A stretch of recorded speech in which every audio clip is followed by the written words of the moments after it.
Good morning, good afternoon and good evening my dear student. जिस भी समय आप इस वीडियो को देख रहे हैं, आप जानते हैं सीबीएसई 7th क्लास ज्योग्राफी का 4th chapter that is air. प्यारे बच्चों, इस चैप्टर में अभी तक हमने देखा कंपोजिशन ऑफ द एटमॉस्फेयर और फिर हमने देखा स्ट्रक्चर ऑफ द एटमॉस्फेयर, जिसमें हमने वर्टिकली एटमॉस्ट है ना, ETMST है ना। तो इसमें हमने कुछ इंटरेस्टिंग चीजों को समझने की कोशिश की। इसमें हम देखेंगे प्यारे बच्चों, नंबर 1 वेदर एंड क्लाइमेट, जो मैं से उम्मीद करता हूं आपको पहले से पता है। और दूसरा हम देखेंगे टेम्परेचर, कि किस तरीके से जो हमारा जो एटमॉस्फेयर का जो टेम्परेचर है, यानी कि ये जो एटमॉस्फेयर एयर वाला ये जो टेम्परेचर है, उसी को हम कहते हैं कि हमारा टेम्परेचर आज 31 है, 35 है या 14 है, 13 है।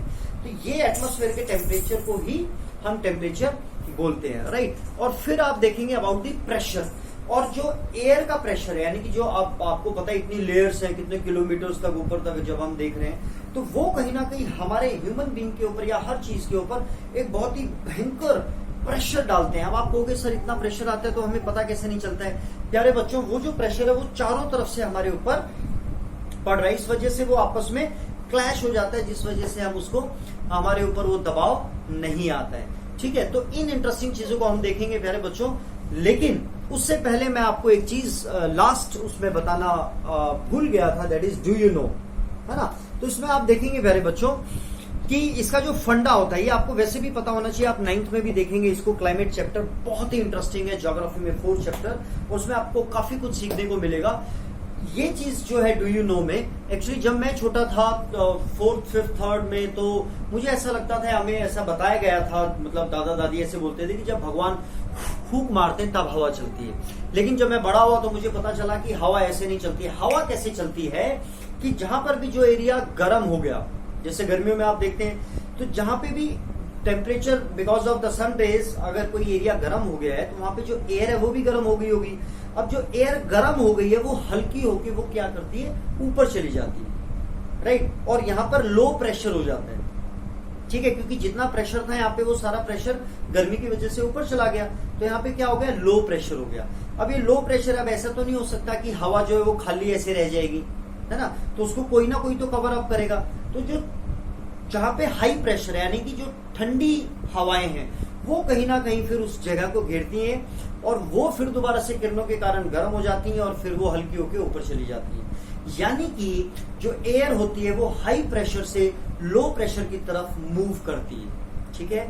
और प्यारे बच्चों, वैसे आपको आगे भी आएगा कि जिस डायरेक्शन से विंड चलती है उसको उसी नाम से पुकारा जाता है। जैसे पूर्व से अगर हवा निकल रही है पश्चिम की तरफ, तो हम ये नहीं कहेंगे उसको ये पश्चिमी हवा है, नो, ये पूर्वी हवा है, यानी कि पूर्व से आ रही है। जब पश्चिम से आएगी तो उसको पश्चिमी हवा बोलेंगे, राइट। तो डू यू नो का ये मुझे ऐसा लगता है कि अब आपको ये क्लियर हो गया होगा कि हवा जो है भगवान फूंक नहीं मारते हैं। ये हाई प्रेशर और लो प्रेशर का कमाल है कि हाई प्रेशर से जो है लो प्रेशर की तरफ हवा मूव करती है, इसके कारण हवा चलती है।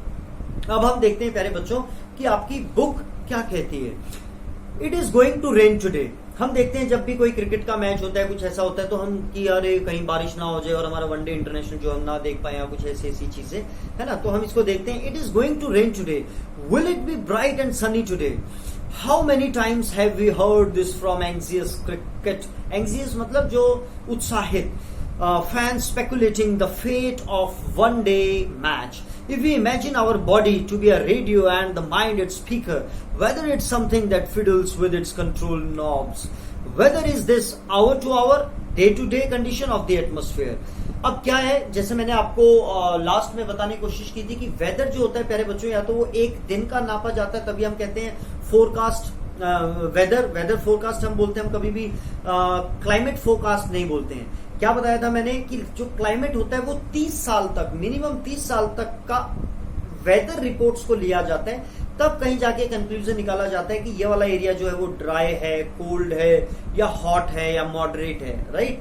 तो वेदर जो है वो 1 घंटे का भी ले सकते हैं हम, कुछ समय का भी ले सकते हैं, और इसमें बहुत ड्रेस्टिकली चेंज हो सकता है वेदर के अंदर, नॉट क्लाइमेट, क्योंकि climate is a long process. Weather में कैसे ड्रेस्टिकली चेंज हो सकता है, आप देखते हैं इन दिनों में अभी एकदम सुबह क्या है, कड़कड़ाती धूप है, और थोड़ी देर में एकदम गड़गड़ गड़गड़ बारिश स्टार्ट हो जाती है। तो ड्रेस्टिकली चेंज हो सकता है वेदर में, not in climate.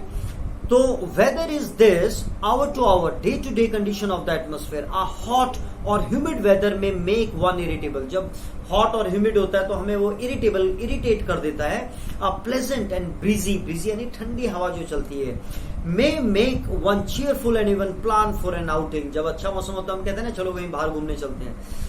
Weather can change dramatically from day to day. However, the average weather condition to a place for a long period of time, और ये टाइम कितना है 30 years, ये आपकी नॉलेज के लिए बता रहा हूं, आपकी बुक में अभी नहीं है, represents the climate of a place, एक जगह के क्लाइमेट को रिप्रेजेंट करती है, एक लंबे समय का 30 पीरियड का time period. Now do you understand why we have daily weather forecast. तो अब आपको समझ में आ गया होगा कि हम ये डेली वेदर फोरकास्ट क्यों करते हैं, हम डेली क्लाइमेट फोरकास्ट क्यों नहीं करते हैं, राइट। तो वेदर एंड क्लाइमेट। अब सेकंड जो आपका टॉपिक है टेम्परेचर। जैसे मैंने बताया प्यारे बच्चों की जो टेम्परेचर हमारा हम जो डेली नापते हैं ना, जो हम देखते हैं कि इतना डिग्री सेल्सियस हो गया, इतनी डिग्री सेल्सियस है, कम है ज्यादा है जो भी है, तो उसको हम सेल्सियस से नापते हैं। पहले let me clear you one more thing प्यारे बच्चों, सेल्सियस जो है वो स्टैंडर्ड यूनिट है। जैसे हम डिस्टेंस को नापते हैं तो उसके लिए किलोमीटर हम यूज करते हैं, वैसे जब भी टेम्परेचर नापा जाता है तो उसको सेल्सियस उसकी एक स्टैंडर्ड यूनिट है। तो आप देखेंगे कि जब भी हम वेदर फोरकास्ट देखते हैं तो उसमें इतना डिग्री सेल्सियस लिखा होता है। एक्चुअली ये किसी एक व्यक्ति का नाम था सेल्सियस, उनका नाम था Anders Celsius, ANDERS, Anders Celsius, वही स्पेलिंग है सेम। और ये जो है he was a astronomer, he was a mathematician. तो उनके सम्मान में, अदरवाइज पहले इसको सेंटीग्रेड बोला जाता था, उनके सम्मान में 1742 के आसपास, डेट आपको याद करने की जरूरत नहीं है, लेकिन एंडर्स सेल्सियस आपको याद करना जरूरी है। और ये प्यारे बच्चों स्वीडन से थे, और स्वीडन जो है यूरोप में है। जैसा कि आप देख रहे हैं ये हमारा प्यारा भारत है, और इस प्यारे भारत से जब हम यहाँ पहुंचते हैं तो आप यहाँ ऊपर 3 कंट्रीज देखेंगे, नॉर्वे, स्वीडन एंड फिनलैंड। ये जो कंट्री है बीच में स्वीडन, राइट, जिसकी कैपिटल है Stockholm, S for Sweden, S for Stockholm. तो ये यहां से थे एंडर्स सेल्सियस, ठीक है। तो अब आपको जहां पे भी सेल्सियस आएगा तो आपको पता होना चाहिए कि अच्छा सेल्सियस ये वो स्वीडन से थे जिसकी कैपिटल है स्टॉकहोम, और उन व्यक्ति का क्या नाम था, Anders Celsius. The temperature you feel every day is the temperature of the atmosphere. The degree of hotness और coldness of the air is known as temperature. यानी कि एयर की जो हॉटनेस और कोल्डनेस है उसको हम क्या बोलते हैं, temperature. The temperature of the atmosphere changes not only between day and night but also from season to season. Summers are hotter than winter. और ये हम जानते हैं प्यारे बच्चों कि जो दिन होता है वो एज कम्पेयर टू रात गर्म होता है, और ये सिर्फ दिन और रात में नहीं होता है बल्कि सीजन टू सीजन। जैसे इस समय आप देख रहे हैं कितनी भयंकर गर्मी पड़ रही है और सर्दियों में, विंटर्स में ठंड हो जाती है। An important factor that influence the distribution of temperature is insolation. अब ये आपको समझना जरूर है, बहुत आसान है। Insolation is the incoming solar energy intercepted by the अर्थ। समझ में आ गया होगा वैसे तो, लेकिन मैं फिर भी आपको बता देता हूं। ये हमारी पृथ्वी है, ये घूम रही है और वहां से सूरज की किरणें आ रही हैं ना, तो कितनी किरणें पृथ्वी पर पड़ रही हैं उसको बोलते हैं इंसोलेशन, राइट। और सबसे ज्यादा जो इंसोलेशन होता है, यानी कि सबसे ज्यादा जहां सूरज की किरणें पड़ती हैं वो, क्योंकि ये हिस्सा बाहर को निकला हुआ है तो यहाँ पे ज्यादा पड़ती है, राइट। और जैसे जैसे ये किरणें क्योंकि स्लांट होती जाती हैं, वो टेढ़ी यहाँ तक पहुंचती है, यहाँ तक पहुंचती है, तो यहाँ पे ठंडा होता है। यानी कि ये वाला आपको पता है इक्वेटर जो है सबसे गर्म होता है ना, या ICTZ वो कुछ होता है, वो मैं आपको 9th में जब आप क्लाइमेट चैप्टर देखेंगे उसमें आप देखेंगे। तो ये वाला एरिया पे सबसे ज्यादा जो है इंसोलेशन होती है। इस वजह से आप देखेंगे कि यहाँ पे भी बर्फ होती है ना, और यहाँ पे भी बर्फ होती है, right, Antarctica and Arctic.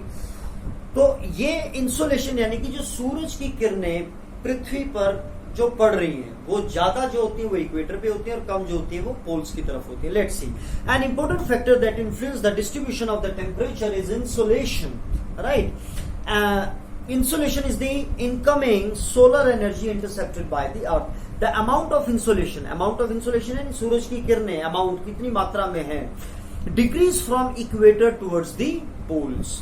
Therefore, the temperature decreases in the same manner. Now, do you understand why poles are covered with ice? है ना, वो स्नो या आइस से क्यों ढकी रहती है?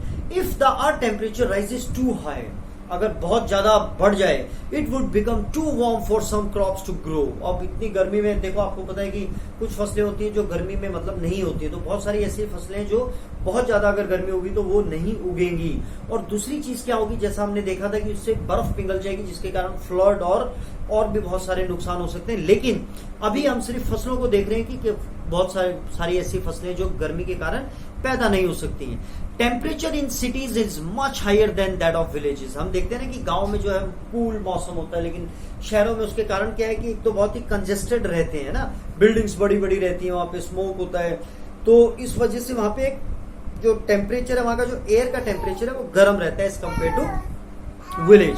Concentrated and metals in building and the asphalt of roads get heated up during the day। और आपको पता है वो पूरा दिन तपती हैं और रात को ये सड़कें जो होती हैं और रात को फिर ये हीट को वापस रिफ्लेक्ट करती हैं। कितनी गर्म होती हैं गर्मियों की जो रात होती है, उसमें जब हम सड़कों पे चलते हैं तो हमारे पांव उस समय भी रात को भी जलने जैसे हो जाते हैं। This heat is release during the night. ये जो हीट है वो रिलीज की जाती है अर्थ के द्वारा नाइट में।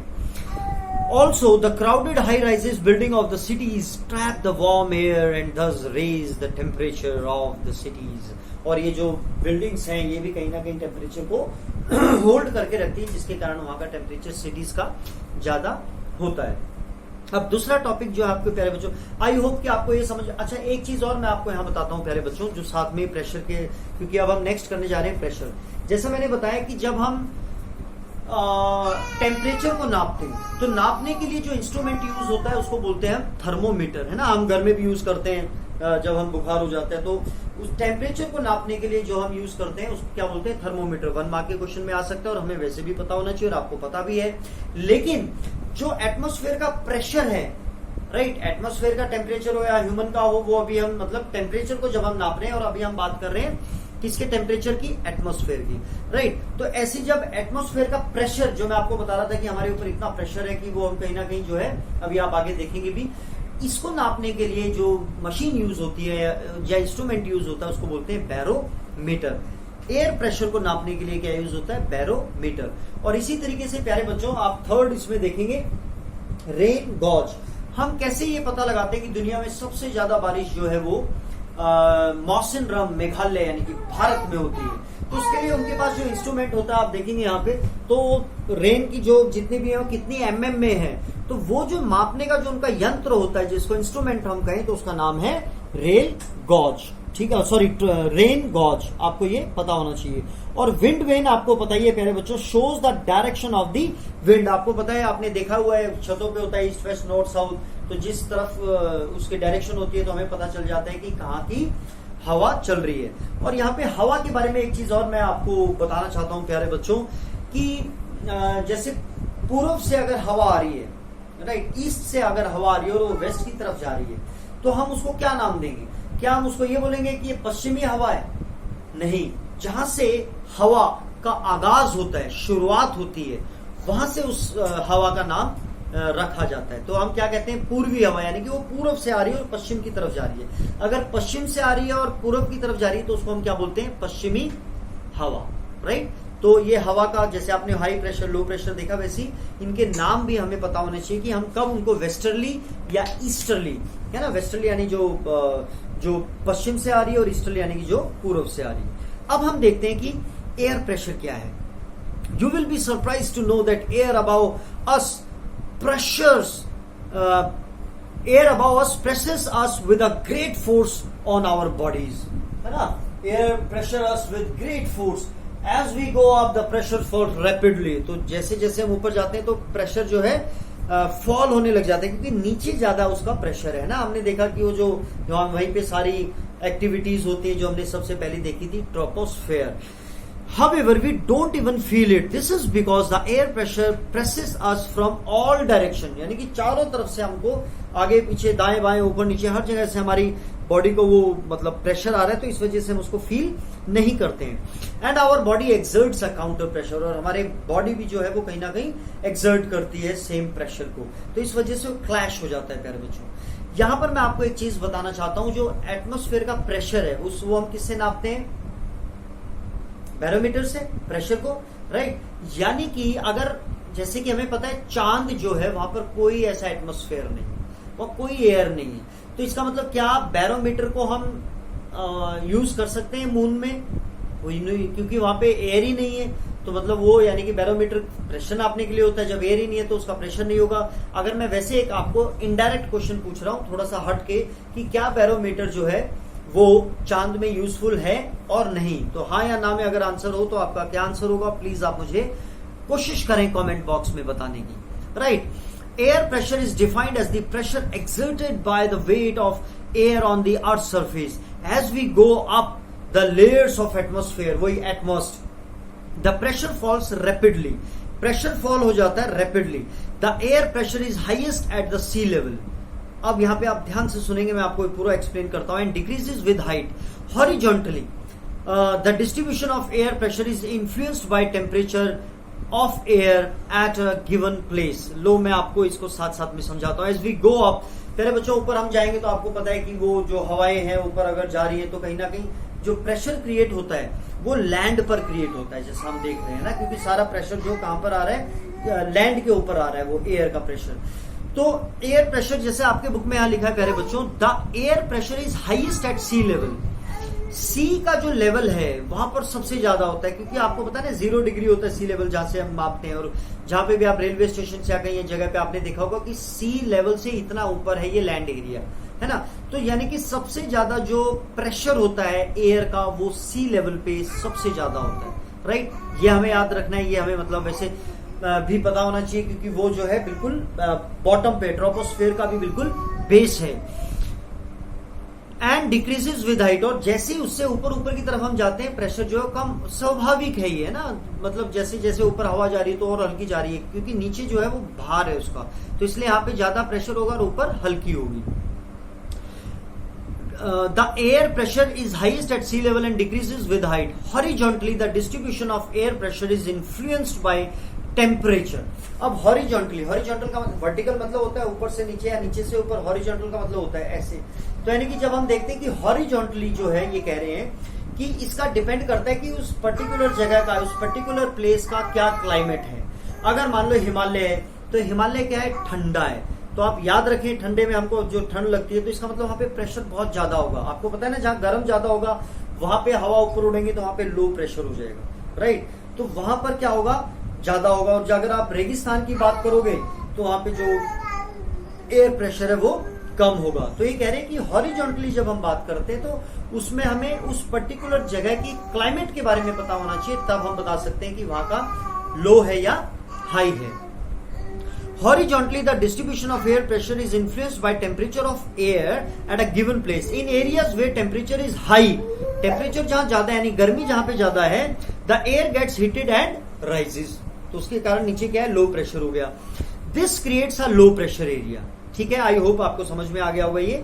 लो pressure is associated with cloudy skies and wet weather. तो जहां पे भी लो प्रेशर होगा वहां पर मतलब क्लियर वो आसमान होगा, इस तरीके के वहां के फीचर होंगे। और इन एरियाज हैविंग लो टेम्परेचर, यानी जहां पे टेम्परेचर लो है, यानी कि जैसे बर्फ वगैरह जहां पे पड़ रही है, वैसे भी हम सर्दियों में जब हमारा टेम्परेचर लो होता है, द एयर इज कोल्ड। अब जब एयर कोल्ड है तो यानी कि वो नीचे की नीचे है, हॉट एयर ऊपर जाती है, कोल्ड एयर नहीं जाती है, तो इस वजह से वहां पे क्या होगा, टेम्परेचर जो प्रेशर है वो ज्यादा होगा। It is therefore heavy. अब क्योंकि वो ठंडी है और वो नीचे ही है, वो कहीं मूव नहीं कर रही है, कर रही है तो मतलब पूरा पता चल रहा है सभी को कि हाँ हवा चल रही है। ठंड में जब हवा चलती है तो सबको पता चलता है। तो क्यों पता चलता है, क्योंकि हैवी होती है। Heavy air sinks and create a high pressure area. अब हैवी है तो वो सिंक यानी कि वो डूबती है, असल में तो नहीं डूबती, यानी कि वो नीचे की तरफ जाती है, ट्रोपोस्फेयर की तरफ। राइट, तो इस वजह से जो है प्रेशर, एक हाई प्रेशर क्रिएट हो जाता है। High pressure is associated with clear and sunny skies. और जहां पे भी हाई प्रेशर होगा, जहां पे भी हाई प्रेशर होगा वो क्लियर वहां पे वेदर होगा। हाई प्रेशर जहां पे होगा, जो हमारा जो क्लाउड है या जो हमारा जो आसमान है वो क्लियर होगा, विद क्लियर एंड सनी, और वहां पे सूरज की किरणें भी ठीक ठाक आएंगी। The air always moves from high pressure area to low pressure area. Always move from high pressure area यानी कि ठंडे से गर्म की तरफ वो मूव करता है और फिर इस तरीके से जाती है, फिर ठंडी होके आती है, फिर इस तरीके से आती है। राइट, ठीक है। तो आई होप कि आपको टेम्परेचर और प्रेशर को किस तरीके से मापा जाता है उनके नाम पता होंगे, थर्मोमीटर एंड बैरोमीटर। और आपको ये पता चल गया होगा कि टेम्परेचर को नापने के लिए हम सेल्सियस यूज करते हैं, और सेल्सियस को जिसने इन्वेंट किया था उनका नाम था एंडर्स सेल्सियस, उनके सम्मान में हमने ये नाम रखा है। और साथ में आपको ये पता चल गया होगा कि मूवमेंट ऑफ एयर कैसे होती है from high pressure to low pressure. अब हम देखते हैं द स्टैंडर्ड यूनिट, ये हम ऑलरेडी कर चुके हैं पहले बच्चों, डू यू नो में। The standard unit of measuring temperature is degree Celsius. It was invented by Anders Celsius. On the Celsius scale the water freezes at 0। आपको पता है ना कि हम कहते हैं कि पानी जो है वो 0 डिग्री पे होगा तो बर्फ बन जाएगा, और 100 डिग्री से ऊपर हो जाएगा तो वो इवेपोरेट हो जाएगा, यानी कि वो मतलब कहीं ना कहीं भाप बन जाएगा, राइट। तो ये चीज आपको यहाँ पे दोबारा से एंडर्स के तहत बताने की कोशिश की है। On the moon there is no air, जो मैंने आपको बताया था, and hence no air pressure. तो हेयर नहीं है तो एयर प्रेशर भी नहीं होगा। एस्ट्रोनॉट्स, एस्ट्रोनॉट यानी जो स्पेस में जाते हैं उनको एस्ट्रोनॉमर्स बोलते हैं ना, astronauts have to wear special protective space suits filled with air when they go to the moon। उनको एक स्पेशल सूट पहनना पड़ता है जिसके अंदर ही उनके ऑक्सीजन वगैरह रिक्वायर्ड जो एयर है उनको मिलती रहे, क्योंकि वहां पे एयर नहीं है। If they do not wear the space suit, अगर वो ना पहने, the counter pressure exerted by the body of the astronauts would make the blood vessel burst. उनकी जितनी भी नसें वो फट जाएंगी अगर वो एक प्रिकॉशन लेके वहां पे ना जाए, क्योंकि हमारे शरीर से भी प्रेशर जो है वो निकल रहा है। अब यहां पर क्या है, अर्थ पे एयर का प्रेशर आ रहा है और हमारा प्रेशर जो है क्लैश हो जा रहा है। अब वहां पे क्या है, हमारा तो एक्सर्ट करेगा ही, लेकिन वहां पे कोई प्रेशर नहीं है, तो इसकी वजह से वेन्स जो है वो फट जाएंगी मून में, अगर हम विदाउट स्पेशल प्रिकॉशंस लिए अगर हम जाते हैं तो। द एस्ट्रोनॉट्स वुड ब्लीड, और वो क्योंकि वो वेन्स फट जाएंगे इसकी वजह से जो उनको ब्लीडिंग होगी, राइट। तो विंड का भी मैंने आपको बताया, लेकिन आपका नेक्स्ट टॉपिक जो है पूरा विंड के ऊपर है। Do you know a wind is named after the direction from which it blows. Example, the wind blowing from the west is called westerly, and if comes from east side तो it called easterly. तो I hope this topic is clear to you my dear sons and daughter. The temperature को नापने के लिए, pressure को नापने के लिए, फिर आपने रेन गॉज आपने देखा, और फिर आपने विंड वेन देखा प्यारे बच्चों। तो इसी के साथ ही this is just for your this is for your click. God bless you all, love you all.